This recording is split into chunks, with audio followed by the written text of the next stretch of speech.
And we are live. Hey, everybody. Welcome to the Sword and Laser. I'm Veronica Belmont. And I'm Tom Merritt.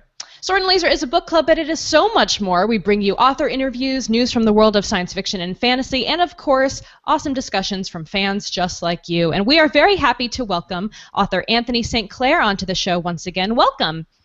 Hello. How's it going? It's going pretty well. My fanboy took over me there for a second. Like, I get to talk about Pratchett. Oh, yeah. So, yes, on the last episode, we mentioned that we were looking for a Terry Pratchett expert, someone who was very well versed in the world of Discworld. And Anthony raised his hand, his virtual hand, and decided he would like to come on the show once more and talk about a different series of books. Of course, we had you on the show about a year ago talking about your books, the Rucksack Universe. How have things been going since then? It's been quite a time. My third book, Forever the Road, came out in September in ebook and paperback. That's been quite a ride. That's been my biggest, most expansive book to date. And right now, I actually am about to start editing the fourth book in the series. I finished drafting that back in about the end of March. So that should be out around the end of this year. Then I've also got book 5 and also, I guess, book 0, kind of a prequel in the works, too. Fantastic. So you are more than welcome to join in during our quick burn discussion if you have any thoughts on the stories from our audience. So we'll jump right into things. Oh, wait, no, I'm sorry. I forgot the most important section of the show, the What Are We Drinking section. Tom, what are you drinking? Well, Veronica, I'm having a 12-year-old Dalmore Scotch. It was given to me as a birthday present a couple of years ago when I first arrived in Los Angeles. And I have to say, the Dalmore is just as delicious and smooth as I remembered it. That's very nice, Tom. Sometimes when I take a sip of scotch, I start talking like this, and I apologize. You sound like the, what's the Dos Equis guy, the most interesting man in the world. The most interesting man in the world. Yeah, you need a smoking jacket right now, Tom. Yeah, So smooth. Absolutely. And I'm also drinking a brown liquor. I'm having a Bullet bourbon today. Usually I'm going with the rye, but today I'm just going with the regular bourbon. And Anthony, I'm sorry, I forgot to tell you about this section. I don't know if this is something you did the last time you were on the show or if you're prepared or not. The last time I was on the show, you had broken your arm around painkillers. So I think you and I were both drinking coffee or something. So this time I'm representing Eugene's craft beer scene. This is Oakshire's Overcast Espresso Stout. It's a wonderful stout made with cold-pressed coffee from a local roaster. So it's kind of like a multitasking beer. That's very awesome. I love coffee beers. They're one of my favorite beverages to have out at the local pub.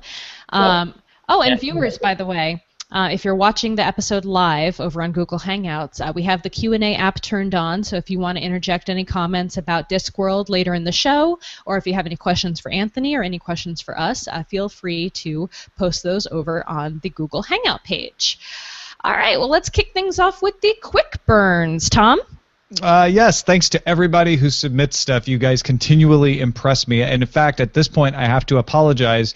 We are getting more quick burn submissions in the Goodreads forum than we can include. We would just be going on forever. But they're all good. So keep them coming. Don't hold back. But I want to tell people, hey, there's more good news than just what we'll cover here. Go to the Goodreads forum and check out the Quick Burns thread there. Let's start with Joanna, though, who pointed out it looks like the Jonathan Strange and Mr. Norrell series is about to get started later this year on BBC America. They just released a trailer for the 7-part miniseries. It looks really cool, I have to say. So I'm not sure if we've talked about this book a lot on the show, but I actually lemmed it a long time ago. No kidding.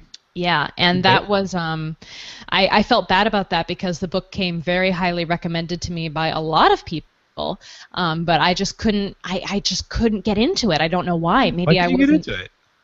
I don't, is it a favorite of yours? No, I'm just curious. I don't know. Well, why doesn't anyone like any book, you know? Yeah, I know. I guess that's true. But this in particular feels like the kind of book that a lot of people love. It's not, say, I don't know, as inaccessible as Memoirs Found in a Bathtub. Just off the top of my head. Just put that out there, yeah. I'm just curious if there was a reason where you got to a point, or if it was just one of those you lost interest in. I think it was the language, the writing style. It was very It's hard to remember now because I mean this had to have been over 10 years ago that I tried to read it. So you were 6? Oh, that's actually very sweet of you to say. It was a weirdly thinly veiled compliment. It was. But I got bored and I just couldn't get through it. Anthony, have you read this particular book? It's been a while, but I did read it a few years back after my wife just devoured it. And I was really into it. I often like it when a book has that, regular life, bum, bum, bum, but then magic is clearly interwoven, and you have that sense of, it was there, and it's not. Mm-hmm. Yeah, I've enjoyed that a lot. Yeah, so this series is going to be coming out on BBC One, I believe, and it looks really phenomenal. And there's magical elements. It's kind of like, it looks like a magical Peaky Blinders. If that was a totally bad example, but I mean just Maybe. The way it's shot and the darkness and like. It definitely has that color tone that Peaky Blinders has for sure. So visually, I'm making that comparison, but I don't think we're going to see Jonathan Strange or Mr. Norrell, doing too much, bar banging fighting, banging heads. No, but the imagery in the book is so rich. I can see where it's going to be a good adaptation. You have things like, what was the King's Stair, I believe it was, some of those kind of behind the scenes of our usual world. There's so much rich imagery in the book. I can see that translating well to the modern screen. Very cool. And not just BBC One. That's great for UK folks. It's also coming to BBC America in 2015 as well. So that's nice when we all get it. So we don't even have to steal it. Yes. We don't have to break our terms of service in order to watch something. Fantastic. Our next story comes from Clyde, who says, a passage which was cut from A Wrinkle in Time has been found by Madeleine L'Engle's granddaughter and published by the Wall Street Journal. This is that's pretty big news. I mean, considering A Wrinkle in Time is one of the most beloved books in all of fantasy history at this point. Do they have the passage actually posted on? Here it is. So it's a passage with Meg pushing back against her father's argument about the dangers of fixating on security. And it's about halfway down through the Wall Street Journal post. You can read it there. So yeah, it's you can check it out online. What do you think, Tom? Is this big news or is this just kind of like, oh well, that happens. A lot of things get taken out of books. It's not that big of a deal. Well, it hits me on a couple of levels. For one, I had the pleasure of briefly meeting Madeleine L'Engle when she came to Greenville to speak at Greenville College, and she actually had dinner with my high school girlfriend's family at the time. So this was like 1986, I think, or 87. Wow. And I was a huge fan. Loved Wrinkle in Time. She was a very lovely person, gave a great talk at the college, and I'm a big fan of this book and her perspective in it. So having this additional material, just from a fan standpoint, is like, well, it's like the deleted scenes, right? Like, ooh, what did she leave out here? On another level, the fact that she's talking about the danger of placing too much value on security, especially in a democracy, definitely changes the spin of this book, which is very much about the evils of totalitarianism, and because it's a Cold War era book, from the perspective of comparing it to the Soviet Union. But this passage says, hey, you know what? This can happen in a democracy too if you overvalue security. Ms. Voikelis says, this is the granddaughter, it's normal to be afraid, but you can't let the fear control your decisions. Otherwise you risk becoming like Camazotz. And that's the passage that it's talking about. Security is a seductive thing. He tells his daughter, Mr. Murray, I've come to the conclusion that it's the greatest evil there is. And he talks about how, yeah, we all want to feel secure, but there are times when we want to give up our security. He talks about how his daughter rescued him in the book, right? I think that plays perfectly well with our current world discussion about things. I also understand why it was taken out of the book. It's a very political exposition in a book that isn't full of direct political exposition, so it kind of stands out. But I'm really glad we're getting a chance to read it now. It feels very historical. I mean, it's nice. It's like unearthing a treasure from time when you get stuff like that, especially when the author has passed on. Mm-hmm. She has, correct? As far as we know. Okay. I was kind of racking my brain. Beyond this earthly realm, who knows where Madeleine L'Engle is. Indeed. Our next story comes from Tamahome, who says, don't know if you've covered Arthur C. Clarke Award nominees. It's a juried award, different from the Hugos, and different from Arthur C. Clarke novels as well. So Yeah, this it's is British. It's a British organization, and they just award what they think is the best science fiction novel of the year. And our choices this year for the 2015 award, I'm sorry, the 2015 shortlist for novels published in 2014. There you go. We always have this one. We have The Girl with All the Gifts, M.R. Carey, The Book of Strange New Things, Michel Faber, or Michael Faber, Europe in Autumn, Dave Hutchinson, Memory of Water, Emmy Itaranta. Sure. The First 15 Lives of Harry August by Clair North, and Station 11 by Emily St. John Mandel, or Mandel.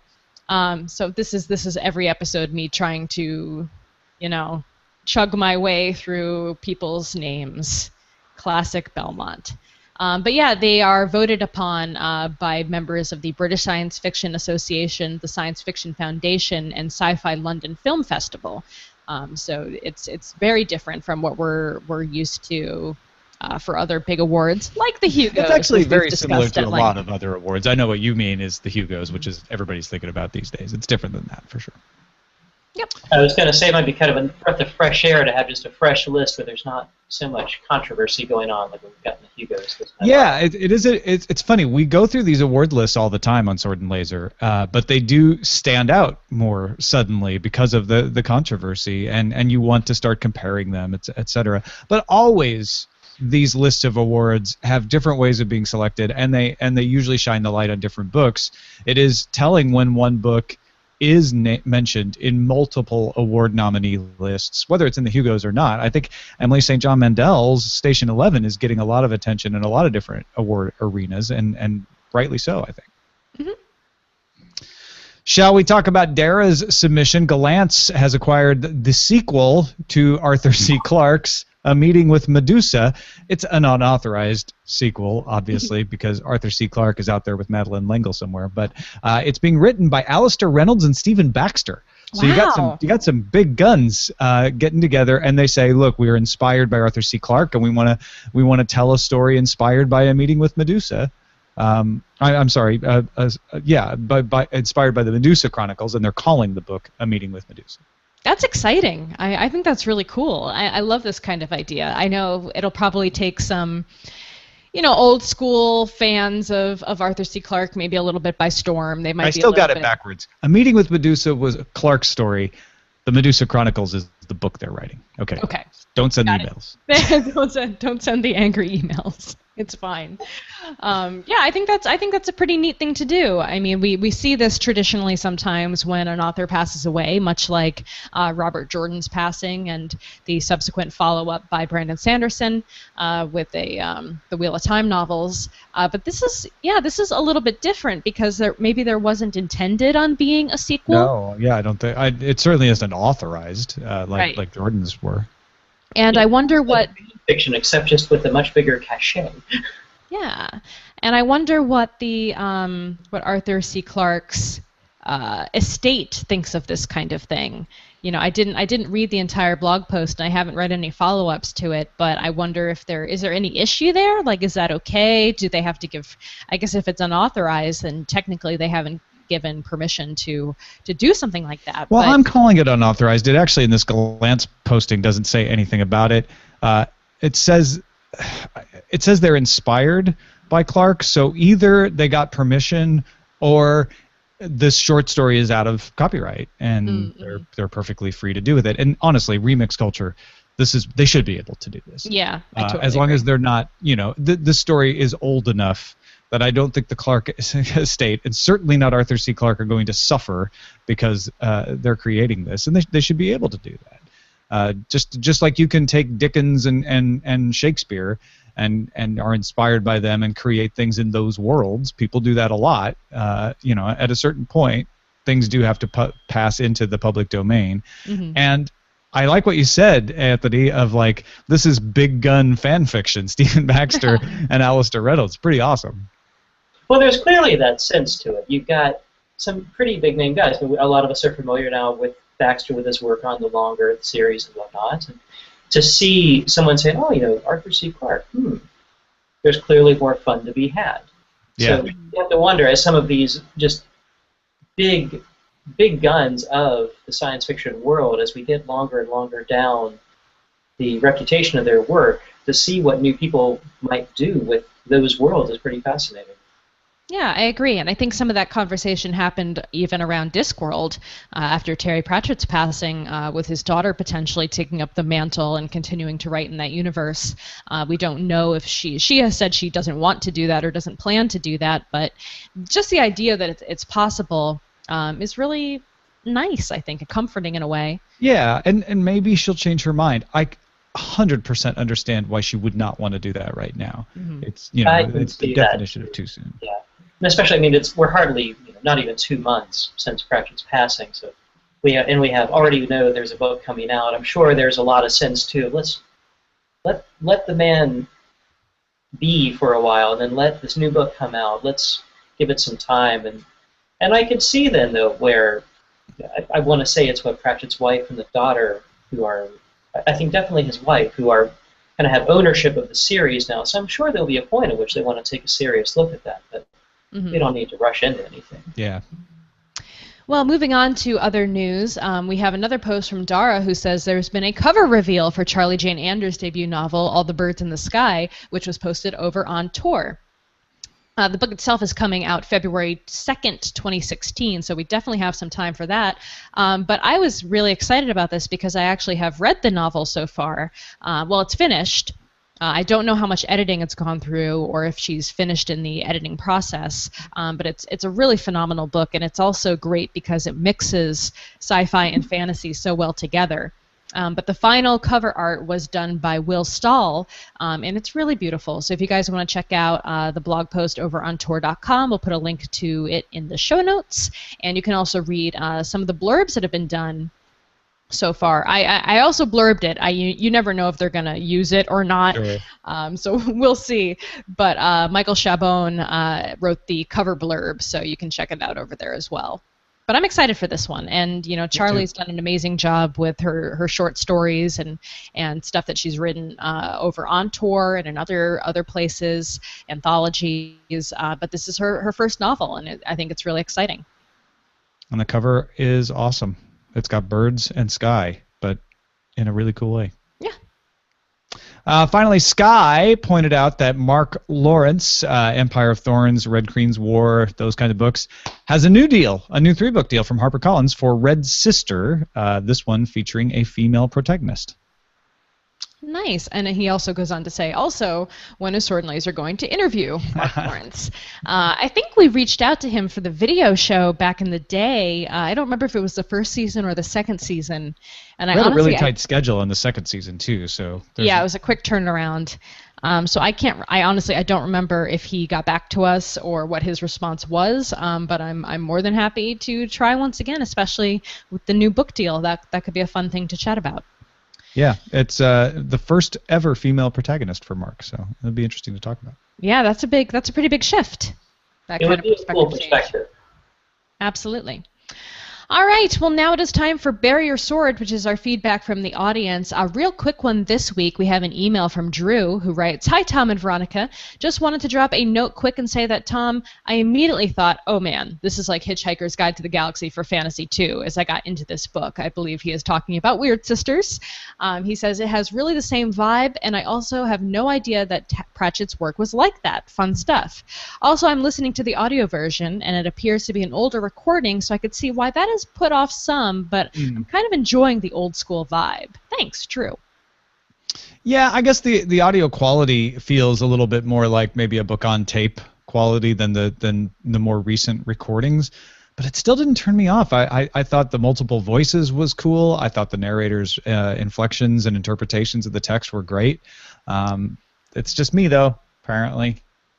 But that's neat because, we actually, when we got together at the Sword and Laser Book Club meetup in person this week here in San Francisco, there was a lot of talk about the comparison between Pratchett and Douglas Adams, and that it has, Pratchett, Douglas Adams, and then even going into things like Monty Python and Doctor Who. This very quintessential British humor. Yeah. British humor that seems to cross all those lines in time and space, and literally. There's more synergy there than I think we sometimes realize. And especially I can see that with some of Pratchett's earlier stuff, like Wyrd Sisters. I remember I'd read Douglas Adams and all the Hitchhiker books before I ever came to Discworld, and that was definitely one of the first things that grabbed me as well. Just that sense of absurdity, but there's something behind it. Excellent. And that takes us actually into our wrap-up of Wyrd Sisters by Terry Pratchett. So if you haven't finished yet, and if you are not interested in spoilers, now would be a good time to turn off the show. Thank you for listening. But otherwise, stay with us, and we're going to hop into the wrap-up right now. So yeah, Wyrd Sisters, it is book 6 of the Discworld novels, the second book in the Witch books. And I thought it was great. I mean, it was a lot of fun to read. It was a pretty easy read, which I've been appreciating recently, because I feel like I've been getting into a lot of really dense novels, and this felt more fun. And I've read the entire Tiffany Aching series. That was my only entry into the Discworld novels at that point, and that was his young adult novels. So I was a little worried, or not worried, just like, oh, how is this going to be different from the young adult stuff? Is it going to be funnier? Is it going to be more adult? I don't know. But it was a lot of fun, and there I mean, just the Macbeth references alone were worth the read, and the humor involved with that. But what did it? I mean, so I guess Anthony, I mean, you've read all the books. What I'm assuming you've read probably most of them at least. How do you feel Wyrd Sisters compares to other quintessential Terry Pratchett novels? There's something about Wyrd Sisters that I think actually sets the stage for a lot of what we come to see in the series. So, as you said, this is one of the earlier books. This was actually my very first Discworld book. I actually reread it on Sunday to get caught up. It's been a little while. My trusty 25th Extraordinary Years of Discworld paperback. And what I see in there, you have where Pratchett, we talk about remix culture. Pratchett remixes so much of what we're familiar with. In this case, it's Shakespeare. He will steal from anything that will establish the story. And Macbeth in this was such a natural. You've got so many elements of Macbeth with the players and the play and the woods that Felmet has creeped out about. But the dagger. The dagger. The hand washing. Cross that out as well does.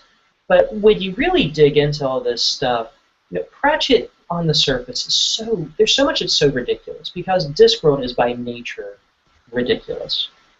But what struck me about every Discworld book, and I've read all of them, many of them at least like 3 times, there is also this sense of, we have this really absurd world, and then within that, we look for whatever sense of order, or whatever sense of goodness, or whatever sense of something solid that we can grab onto. And I think we find that as a common theme in Wyrd Sisters and in the other books. It's you've got this maelstrom of nuttiness around you. What can you find that's going to help you get through that? Interesting. That was very well said. Tom, what did you think? I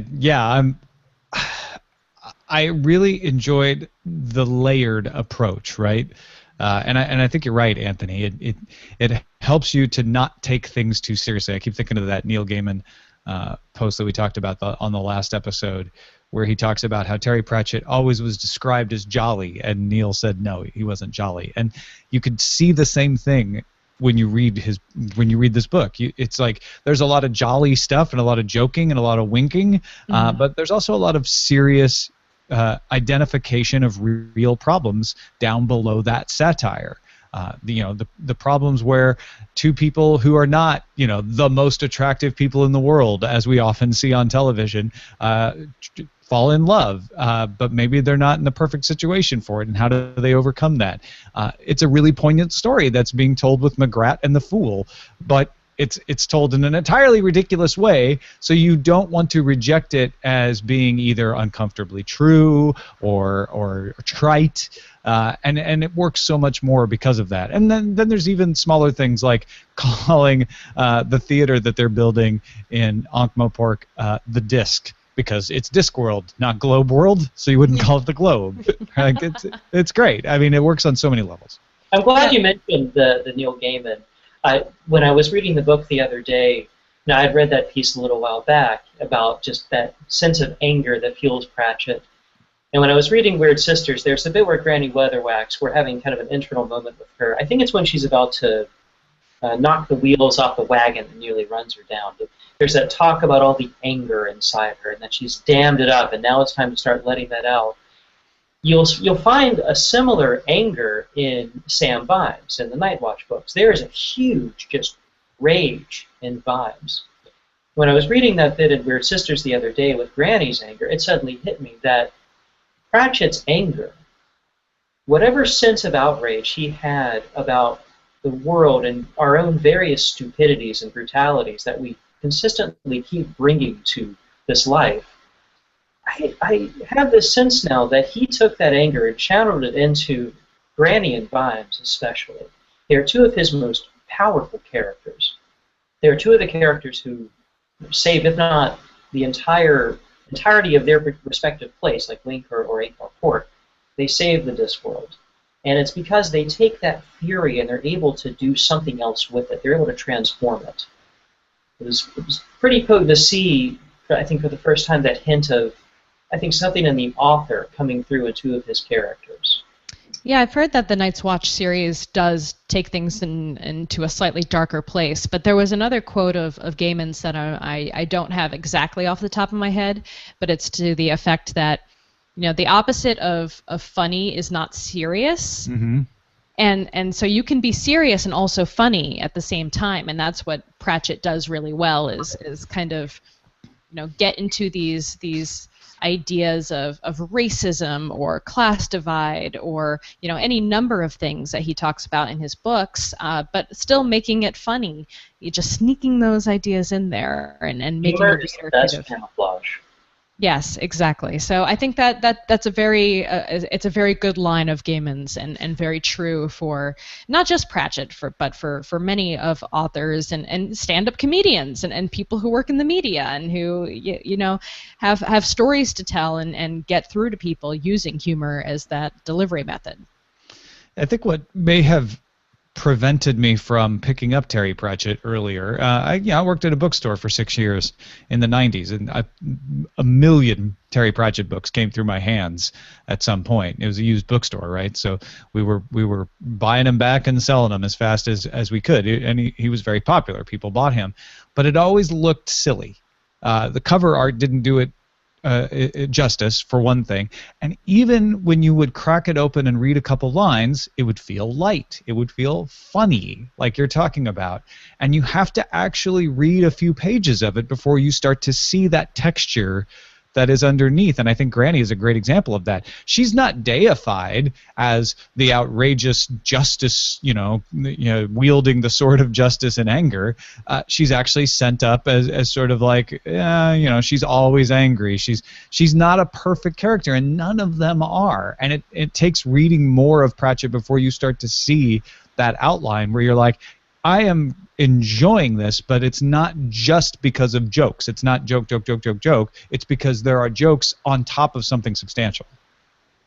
I would really agree with that, Tom, and I see your point where there are people who might be put off, especially I think with the earlier works. I think as Pratchett progressed in the series, when you get to some of the later Witches books, and especially, like you pointed out, some of the Nightwatch books, and I would say especially over the last maybe, half a dozen, especially including Raising Steam, which was the last major Discworld release before he passed away, you really, I think he tightens that up. You get the humor, but it actually, I think, starts getting a little subtler, and there's some of I think he starts actually taking off the camouflage.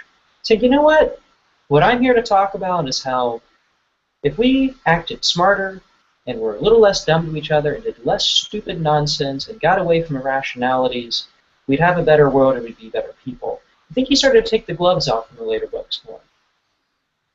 Yeah, I've also heard that as well, and just that the earlier books take a little time. He's flexing his muscles and learning his voice and figuring out what story he wants to tell, but I still think that this book I think he had found his voice by this point, at least for me. I mean, I didn't have any issues at all with the writing or the humor, or nothing stood out to me and felt like, oh, this is an early book.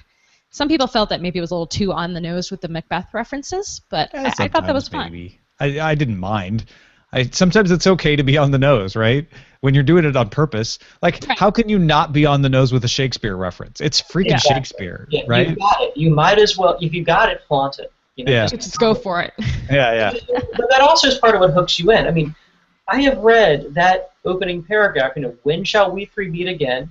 Well, I can do next Tuesday. I don't know how many times I've read that, and every time I'm in stitches. But he also really understood early on, you get him with a laugh, you can sneak in all you want. What Mary Poppins said is still true. A spoonful of sugar does make the medicine go down. And Pratchett, I would agree, Veronica, in this book, he really nailed a lot of that voice, a lot of that timing that is really quintessentially him. Mm-hmm. And it felt so different from the Tiffany Aching books, and maybe that's because I read Tiffany Aching first and also listened to it in Audible form as opposed to reading it on Kindle or in paperback. But it didn't, maybe I need to go back and actually reread those, or at least reread the first book, because it didn't. There's a lot of the same humor, but it felt different to me, and I'm not sure why. If he was just writing differently because it was a young adult novel, and maybe he didn't think the references would be as clear, or the adult humor wouldn't come through as much. I'm not sure. What do you think? I think that was part of it. I think he did want to, I would not say scale down, because I don't think he scaled down in the Tiffany Achings. I think he decided to take a narrower focus with it. One of the things that I've always loved about the Discworld books is that you can truly come to that series from any book and be right in there and be hungry for any other book in the series and really jump around at will. You don't have to do anything chronologically or in published order. But I think with Tiffany Aching, he decided that he wasn't really going to worry about that as much. It'd be very identifiable, but I think he wanted to stake out some clearer territory of, here is a newer character, here's a newer force in this world. There's something about Tiffany that, and I think he starts establishing that in part through his female characters in books like Wyrd Sisters. They are powerful, and yes, they're flawed, but their strength, man, I would never, ever want to be on Granny's bad side. No. And definitely not Nanny's. I think even her more so. But Tiffany I always saw as, here is Discworld, the next generation. And there are rough edges that are now getting polished. There are powers that are getting more refined, where there might have been someone who I wrote as motivated out of a fear. Here's where I'm going to motivate someone more out of a love. That's great. Yeah, man, I agree with Nanny Ogg. She's the one who scares me the most because she's in such a good mood all the time. Yeah. And so when she turns angry, she means it. Granny Weatherwax is kind of angry all the time, so when she gets angry, you almost don't take it as seriously. Nanny Ogg reminds me of my next-door neighbor, frankly, who I get along with great, and I'm going to try to keep it that way. My question, the one question that keep coming back for me was, why, if Lord Felmet hates the kingdom that much, why did he want to be Duke? Was it just because his wife wanted him to? His wife wanted him to, and it was the one he could get. I agree. It was really ultimately kind of like a lot with Macbeth. It was ultimately that power behind him who was pushing him on. Pick up the knife, get it done, come on. But he did also have this drive to be king, just not necessarily the full wherewithal to do it. Lincoln was the kingdom he could get. So yeah, he hated it, but what can he do? Yeah, it was the job available. It took me a long time to figure out that the Fool was actually the next in line for the throne. That took me a while, surprisingly a long time. That's another of those things about Pratchett that I love too, because he's one of those writers where you can really then go back through the book and have the "you son of a" moments. You were setting this up all along. There's a line really early on, I forget offhand where it was, where Granny is, I think, actually maybe holding baby Tom John and saying, "Only a born fool would want to be a king." Like, you bastard. Spoiler! There you are, yep. Yeah. That's pretty great. Well, we haven't gotten. We have a great quote from Andrew Ainsworth in the Google Hangout chat, who says Patrick Rothfuss says that quote, "Every wise man fears the anger of a gentle woman." That's the wise man's fear. So apparently, that's the wise man's fear. Yes. That's a very good fear to have. Yeah, because boy, if you've Yes. gotten it, you've earned it.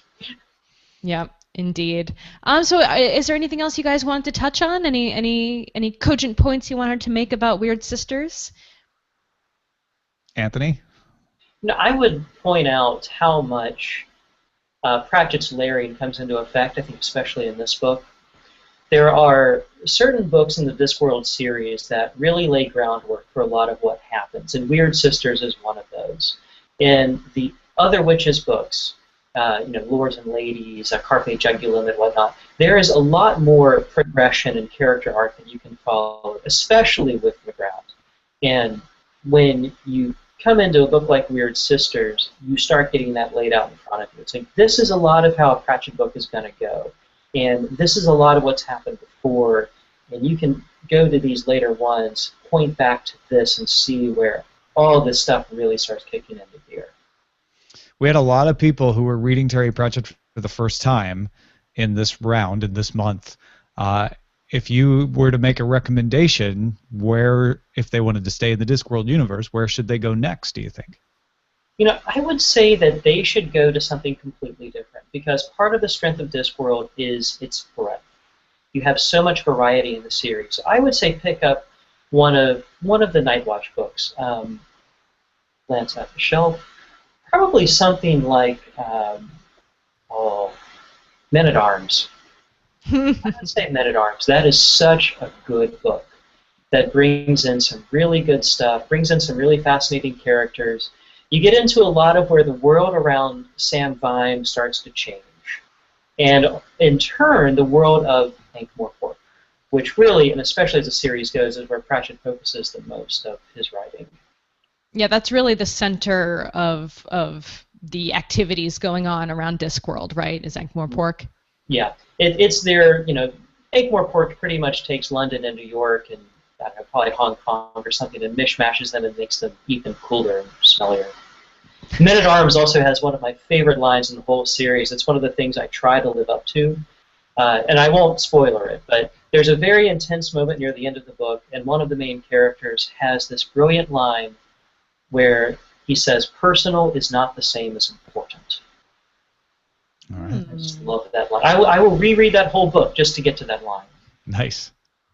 That's awesome. Well, thank you for helping us wrap up Wyrd Sisters, Anthony. It was nice to have your insight as someone who knows so much about Discworld. I don't think, Tom and I are still pretty new to all of this, so it's great to have that breadth of knowledge about what else is going on in the rest of the universe as well. Oh, my pleasure. It's such a joy to talk with you guys and just get to talk with the community again, too. Well, don't go anywhere yet, because we have to talk about our next book pick for the month of May, which is a Tom novel. Tom picked this one. Tell us about it, Tom.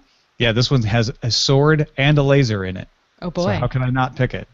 Sword of Rhiannon by Lee Brackett, published in June 1949 in the Thrilling Wonder Stories magazine, under the title Sea Kings of Mars. So if you find it as Sea Kings of Mars, it's the same story. And then was republished as a book in 1953 as an ace double. If you remember, back in the 50s, the ace doubles would give you two novels in one. They'd be one on one side, one on the other. It was ace double D36, paired with Conan the Conqueror by Robert E. Howard. Encyclopedia of Science Fiction calls Sword of Rhiannon perhaps the finest of Brackett's novels. And one of the reasons I wanted to read Lee Brackett was just to go back and read like a good, solid pulp fiction novel from the 50s. Something that was just sword and sorcery, planets and kings and battles. And also because I'm fascinated with Lee Brackett ever since I read The Secret History of How Star Wars Conquered the Universe, and learned a little bit of why George Lucas chose Lee Brackett to write the first draft of the screenplay for The Empire Strikes Back. Part of the reason was because he was a big fan of her pulp science fiction novels from when he was a kid. The other part was that he had written Lee had written the screenplay for The Big Sleep in 1945, the one that starred Humphrey Bogart, as well as the screenplay for Rio Bravo in 1959. So she's got some chops. Yeah, I think it's interesting too because Lee is a she, and that is something that was pretty unusual in the world of sci-fi pulp novel writing, back in the 50s and 40s. I mean, the interesting thing is that Lee is it can go either way. That could be a man's name, that could be a woman's name. And it's Leigh, right? So even more, more confusing. But that's her actual name. It was not a nom de plume. So that was just kind of convenient, perhaps. I'm sure there were a lot of female writers that were writing under male names in those days because it meant more work, perhaps. But she didn't have to do that. That was her actual name. I started listening to this book on Audible, where it is under. I think it's under Seeking. No, it's under. It's Sword of Rhiannon. Sword of Rhiannon on Audible. Yep. And I will warn you guys, the narration feels very old school as well in this novel, but the more I listen to it, the more I've gotten used to it, and that's something you kind of always have to do with a new Audible reader, a new narrator that you're not familiar with, or someone that's a little more books on tape sounding, as Tom mentioned earlier. But it's good, and it is definitely very classic, and I love the fact that it is a 1940s pulp sci-fi novel written by a woman, and it brings back a lot of the thoughts and conversations we had about what is traditional sci-fi, what does that even mean, and to have one like that written by a woman is pretty cool. And within the first few minutes you get both a sword and a laser. I cannot emphasize that enough. I was going to say that alone sounds so, because it's far too rare that you get to have both. And when you started talking about the book, my first thought was Star Wars, because how often do you get good science fiction, a sword, a little mysticism, bam. There's even time he's travel. not even he's speaking literally. There is a literal sword and a literal laser in the first few pages of the book. Yeah. We're not speaking in thematic terms. Right. Right. And so yeah, there is the Audible audiobook, and thanks to everybody, by the way, on Goodreads who pitched in. I wasn't sure about this because I know some people get upset if it's not available as a brand new ebook from Amazon, but folks were awesome at finding ways to get this book, which is mostly out of print, but people found it in print at smaller publishers. They found ebook versions of it. So the community really came together to make this pick happen. There is, of course, used copies available on Amazon and lots of places. Go to your local science fiction bookstore, your local used bookstore. You might be able to find it there. Baen Books actually puts it out as an ebook under the name Sea Kings of Mars, if you're looking for an ebook version of it. So again, thanks to everybody who are helping each other find the book. There's lots of copies of it out there, it turns out. They exist, yes, and you guys have been rad with helping us find them. And yeah, just so you know, it is definitely a sci-fi tale. It has all the hallmarks of a great sci-fi tale. It has also things that feel piratical. Pirates. It feels piratey. There's pirates. A little bit of there's ships. What she's trying to say is there are ships and pirates. There's ships and pirates. There's alien races. There is treasure hunting. There is a little bit of mercenariness. There's swashbuckling. There's actual swashbuckling. So it Swashes are going to get buckled if you read this. They're going to get buckled all over the place. Let me tell you. There is maybe some romance. There is, yeah. So it's got a little bit of something for everyone. So I definitely recommend if you want something kind of old school but also awesome, read along with us this month for the month of May. The Sword of Rhiannon, Sea Kings of Mars. Awesome. Yeah. Good pick, Tom. It's kind of Edgar Rice Burroughs meets Doc Savage meets Lee Brackett. I don't even know. And George Lucas approved, of course. And George Lucas. Yeah, it means George Lucas. There you go. Yeah. Well, that about wraps it up for this episode. Anthony St. Clair, thank you so much for joining us. Where can people follow all of your stuff online? You can follow my adventures and find the Rucksack Universe at my website, anthonystclair.com. And my ebooks and paperbacks are all over the place online and whatnot. And they're Fantastic. In print, easily found. Yes, they are in print.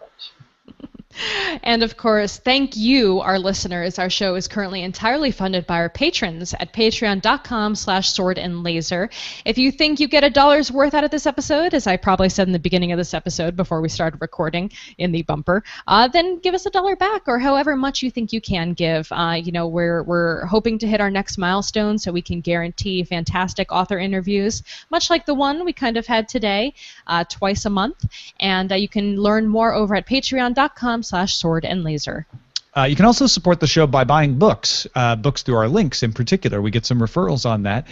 So find links to the books we talk about in the show notes at swordandlaser.com. But also we highlight books that are mentioned in the show. So for instance, Men at Arms will be at swordandlaser.com/picks. There's all kinds of books that have been mentioned in previous episodes there as well. So if you're just looking for something to read, go to swordandlaser.com/picks. Indeed, and if you want to let us know how we're doing or send in any suggestions, you can email us at feedback@swordandlaser.com. Our website is swordandlaser.com. All of our discussions happen over on goodreads.com/swordandlaser, and you can call and leave us a voicemail at 415-7-SWORD6. We'll see you guys next time. Bye.